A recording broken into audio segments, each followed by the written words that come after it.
Salut à tout le monde. Question Hello. du jour. Question de Christophe. Christophe, la question c'est RSE, levier de compétitivité, point d'interrogation. Ouais, alors est-ce que c'est utile et puis est-ce que ça va m'apporter? J'ai envie de vous dire que ça peut être oui et non, suivant comment vous prenez le projet et le thème RSE en tant que tel dans votre organisation.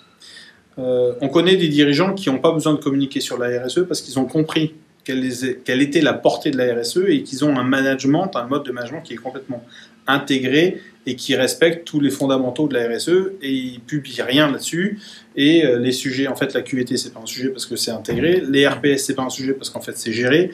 Les problématiques d'accident, il n'y en a pas parce que c'est géré. Et donc, en fait, on ne parle pas de tous ces sujets-là parce qu'en fait, on les maîtrise.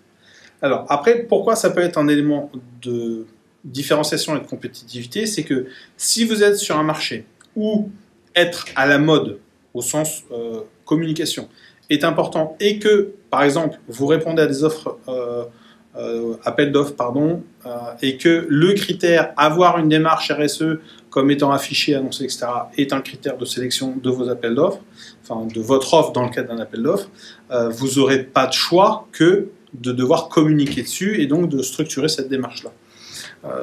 C'est un peu comme à une époque où on parlait des normes ISO 9000 pour la qualité, la sécurité, l'environnement. On pourrait parler de la pertinence d'être certifié. Moi, j'ai toujours tendance à dire qu'un système de management, quand on l'a compris et qu'on l'utilise au quotidien, on n'a pas forcément vocation à être certifié parce que la preuve de la performance de votre organisation passe par son mode de fonctionnement au quotidien.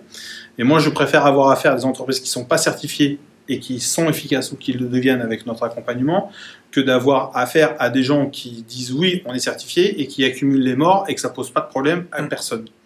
Donc encore une fois, c'est toujours une problématique d'alignement entre qu'est-ce que vous voulez, 1, est-ce que c'est aligné avec votre raison d'être, 2, est-ce que le schéma de valeur qui est au service de tout ça est OK, et est-ce que vous avez besoin plus ou moins d'en faire la promotion pour en tirer un certain bénéfice. Et encore une fois, c'est le seul ou les seules choses qui vont faire que vous allez communiquer dessus ou pas.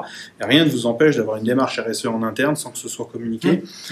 Et il vaut mieux que ce soit comme ça que de communiquer sur un vide abyssal qui aurait tendance à vous desservir, puisque vos salariés se rendront bien compte qu'on enfile les perles et on joue du Stradivarius pour endormir tout le monde. Donc c'est encore une fois... J'ai une anecdote. J'ai un ami que j'ai contacté il n'y a pas longtemps. J'étais en train de lire un journal et je vois son entreprise, RSE, des actions, des photos, un beau laïus.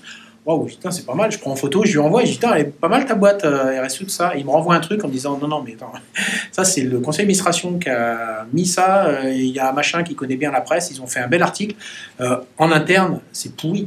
C'est du RPS annonce, c'est des accidents, c'est du turnover, on n'arrive pas à garder les gens, il y a des conflits, enfin c'est un truc de dingue. Et en fait, l'image qui est donnée, alors, à travers de la presse, c'est une belle image. On essaye de donner l'image. C'est voilà, conseil d'administration, les élus qui aiment bien se mettre en avant et montrer des grandes démarches, des grands projets, mais en fait sur le terrain, dans le fond, sur le quotidien, notamment le travail réel, c'est absolument l'inverse. Et donc en fait, ça détruit, ça décrédibilise l'entreprise concernée, et en plus sur...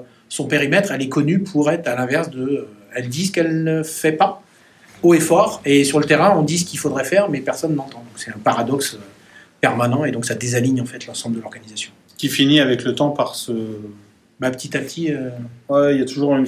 Ça finit par se décomposer, et du coup l'organisation finit par disparaître dans sa forme telle qu'elle a voulu être vendue.